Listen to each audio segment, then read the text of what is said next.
Resident doctor जियाटू जो थी वो 36 घंटे की ड्यूटी करने के बाद सिर्फ थोड़ी देर रेस्ट करने के लिए गई थी, और सारे रेजिडेंट्स के साथ यही होता है। अभी हम लोग 36 घंटे कॉन्टीन्यूसली ड्यूटी करते हैं, और उसके बाद अगर हमें अपनी वर्क प्लेस पे ही हमारे साथ ये हादसा हो जाता है तो ये बहुत ही ज़्यादा निंदनीय है। जो भी वेस्ट बंगाल में हुआ है वो पहले एक विमेन सेफ्टी इशू है एंड उसके बाद डॉक्टर्स की सेफ्टी का इशू है। गवर्नमेंट को दोनों डायरेक्शन में स्टेप्स लेने चाहिए एंड सेंट्रल प्रोटेक्शन एक्ट अब लागू करनी चाहिए। डॉक्टर को सुरक्षा और एक महिलाओं को सुरक्षा। महिलाओं को सुरक्षा इस देश में बहुत पहले से मुद्दा है। जिस देश में बेटियों को देवी माना जाता है, मैं फिर से कहूँगा, उस देश में अगर ऐसा हो रहा है तो इससे ज़्यादा शर्मसार हमारे लिए कोई बात नहीं होनी। सबसे पहले तो ये है कि हमें जो भी रेपिस्ट हैं और जो भी अक्यूज़ हैं उनको जल्दी से जल्दी उनके ऊपर कार्रवाई होनी चाहिए।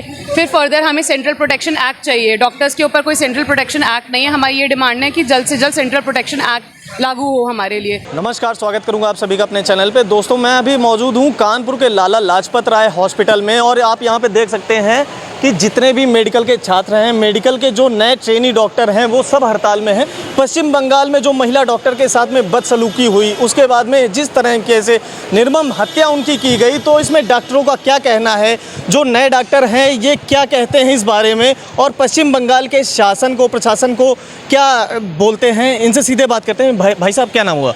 मेरा नाम डॉक्टर प्रफुल्ल शर्मा है। मैं रेजिडेंट हूँ यहाँ पे GSVM मेडिकल कॉलेज में, सेकेंड ईयर।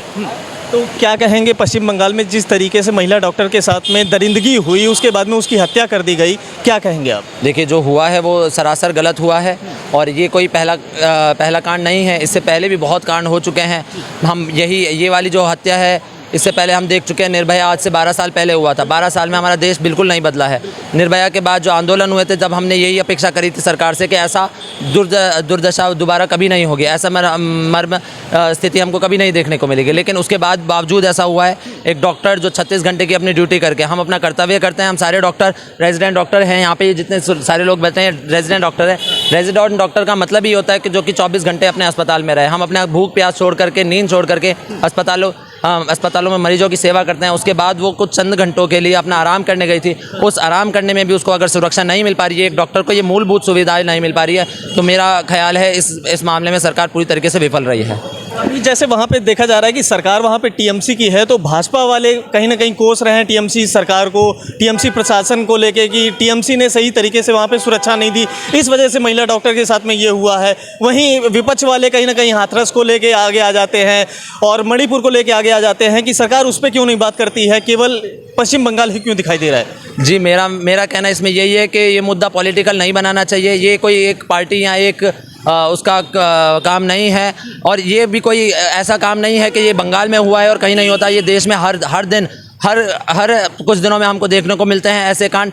बात असल में ये है कि हमारी बेटियां बहनें सुरक्षित नहीं हैं, ना हमारे बेटा बहनें घर में सुरक्षित हैं, ना हमारे वर्क प्लेस पे सुरक्षित है। मुद्दा अभी ये नहीं होना चाहिए कि किसकी सरकार है, क्या चल रहा है वहाँ पे। मुद्दा इस समय ये होना चाहिए कि प्रशासन के होते हुए, हिंदुस्तान में सरकार होते हुए, हिंदुस्तान में डेमोक्रेसी होते हुए, एक आदमी की इतनी हिम्मत कैसे हो जा रही है कि वो एक औरत पे, एक महिला को इतनी बुरी तरीके से देखता है। हमारे देश की इतिहास रहा है, हमारे देश में देवियाँ माना जाता है लड़कियों को।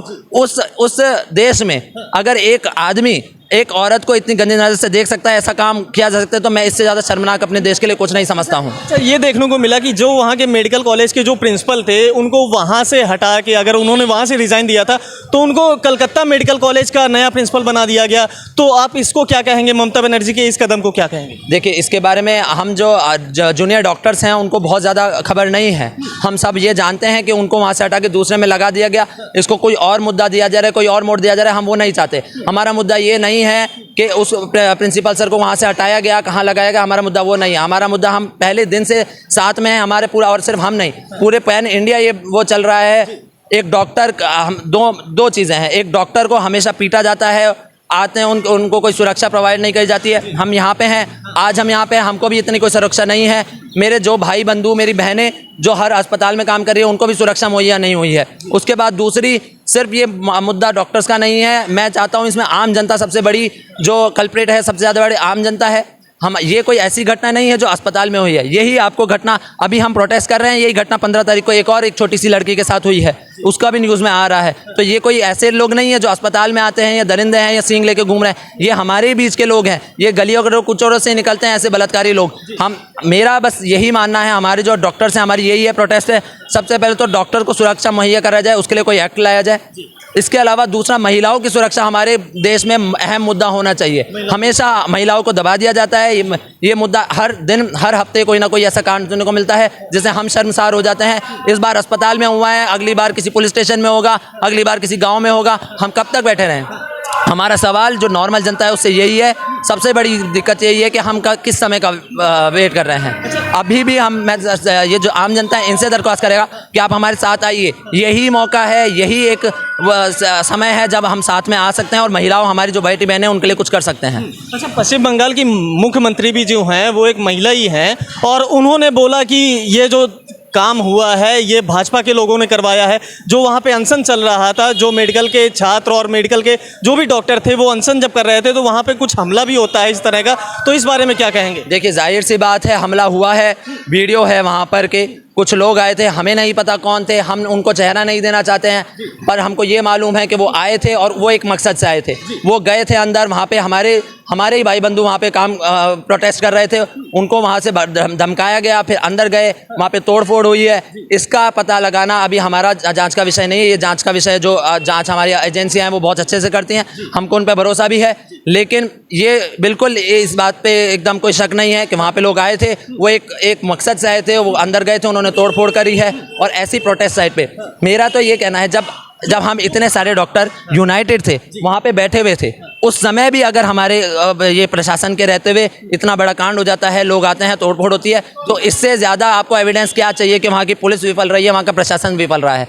मैं इसको कोई पॉलिटिकल मुद्दा या हमारा कोई भी पॉलिटिकल मुद्दा बनाने को नहीं है। हमारी बस दो मांगे हैं, डॉक्टर को सुरक्षा और एक महिलाओं को सुरक्षा। महिलाओं को सुरक्षा इस देश में बहुत पहले से मुद्दा है। जिस देश में बेटियों को देवी माना जाता है, मैं फिर से कहूँगा, उस देश में अगर ऐसा हो रहा है तो इससे ज़्यादा शर्मसार हमारे लिए कोई बात नहीं होनी चाहिए। चलिए, यहाँ पे हमारे साथ में और भी महिला डॉक्टर हैं, कई सारी महिला डॉक्टर मौजूद हैं। क्या मैम बात करेंगी? आप बात करेंगी मैम?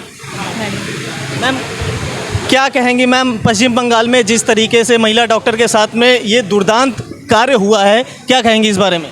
जो भी हुआ है वो बहुत ही ज़्यादा अनफॉर्चुनेट है। उस रेजिडेंट डॉक्टर जियाटू जो थी वो 36 घंटे की ड्यूटी करने के बाद सिर्फ थोड़ी देर रेस्ट करने के लिए गई थी, और सारे रेजिडेंट्स के साथ यही होता है। अभी हम लोग 36 घंटे कॉन्टीन्यूसली ड्यूटी करते हैं, और उसके बाद अगर हमें अपनी वर्क प्लेस पे ही हमारे साथ ये हादसा हो जाता है तो ये बहुत ही ज़्यादा निंदनीय है, और इसके लिए कोई भी मर्सी नहीं होनी चाहिए। जो भी रेपिस्ट हैं, जो भी एक्यूज़ हैं, उनको जल्द से जल्द उनको सज़ा होनी चाहिए, और ऐसा मैसेज जाना चाहिए कि फ्यूचर में आगे डॉक्टर क्या किसी के साथ भी कोई भी ऐसी हैपनिंग दोबारा ना हो। जो उस मेडिकल कॉलेज के प्रिंसिपल थे उनको वहाँ से हटा के किसी दूसरे मेडिकल कॉलेज में स्थानांतरित कर दिया गया, उनको ट्रांसफ़र कर दिया गया, उस बारे में क्या कहेंगी आप? वो अब उनका अपना मैटर है, उसमें हम कुछ नहीं कह सकते। लेकिन सरकार ने उनको उस मेडिकल कॉलेज से हटा के किसी दूसरे मेडिकल कॉलेज में उनको लगा दिया है। इस बारे में सरकार को, पश्चिम बंगाल में ममता बनर्जी की सरकार है, टीएमसी की सरकार है, उनको क्या बोलेंगे आप? ये पूरा तरह से एक सरकार का, वहाँ का पुलिस का फेलियर ऑफ गवर्नमेंट है, फेलियर ऑफ अथॉरिटी है। तो इसके लिए हम लोग बैठे हैं, ताकि उसके लिए जो सेंट्रल गवर्नमेंट है और जो बाकी लोग हैं वो प्रोटेस्ट के लिए इसीलिए हैं, ताकि वहाँ पे और प्रेशर बने और वहाँ पे जस्टिस हो जल्दी। आप लोगों की मांग क्या है? जो आप लोग अनशन पे बैठी हुई हैं, तो आपकी क्या मांग रहेगी? सबसे पहले तो ये है कि हमें जो भी रेपिस्ट हैं और जो भी अक्यूज़ हैं उनको जल्दी से जल्दी उनके ऊपर कार्रवाई होनी चाहिए। फिर फर्दर हमें सेंट्रल प्रोटेक्शन एक्ट चाहिए। डॉक्टर्स के ऊपर कोई सेंट्रल प्रोटेक्शन एक्ट नहीं है। हमारी ये डिमांड है कि जल्द से जल्द सेंट्रल प्रोटेक्शन एक्ट लागू हो हमारे लिए, ताकि हम अपने वर्क प्लेस में सेफ़ फील कर सकें। जो पीड़िता की माँ है और पिता हैं, वो काफ़ी गंभीर आरोप लगा रहे हैं एक्यूज्ड के ऊपर कि उन्होंने बड़ी दुर्दांत तरीके से, उनके शरीर की काफ़ी हड्डियां टूटी हुई मिली हैं। इस तरीके से हत्या होना क्या मैसेज देगा? अभी निर्भया कांड नहीं भूला पूरा देश, उसके बाद में ऐसी हत्या होना, क्या बोलेंगी? ये तो बहुत ही अनफॉर्चुनेट है। जो भी सारी रिपोर्ट सामने आई हैं उसमें तो बहुत ही ज़्यादा भयानक और दर्दनाक सारा चीज़ें हुई हैं उस फीमेल रेजिडेंट के साथ। तो फर्दर हम यही चाहते हैं इसीलिए कि जल्दी से जल्दी कोई कार्रवाई होनी चाहिए और ठोस कोई स्टेप लेना चाहिए, ताकि ये फर्दर किसी भी बेटी बहन किसी के साथ ना हो। सिर्फ और सिर्फ मेडिकल फ्रेटर्निटी की बात नहीं है, ये पूरी सोसाइटी की बात है, पूरे नेशन की बात है। क्या कहेंगी मैम? इस बारे में आप कुछ कहेंगी? जो भी वेस्ट बंगाल में हुआ है वो पहले एक विमेन सेफ्टी इशू है एंड उसके बाद डॉक्टर्स की सेफ्टी का इशू है। गवर्नमेंट को दोनों डायरेक्शन में स्टेप्स लेने चाहिए एंड सेंट्रल प्रोटेक्शन एक्ट अब लागू करनी चाहिए। तो ये हमारे साथ में लाला लाजपत राय मेडिकल सेंटर के कुछ छात्र थे जो ट्रेनी छात्र हैं, ट्रेनी डॉक्टर हैं। तो इन लोगों की मांग यही है कि पहले तो सरकार को हमें सुरक्षा मुहैया कराई जानी चाहिए, उसके बाद में महिला जो डॉक्टर हैं इनको विशेष तौर पे सुरक्षा देनी चाहिए। तो और ऐसी खबरों के लिए बने रहिए हमारे साथ। नमस्कार।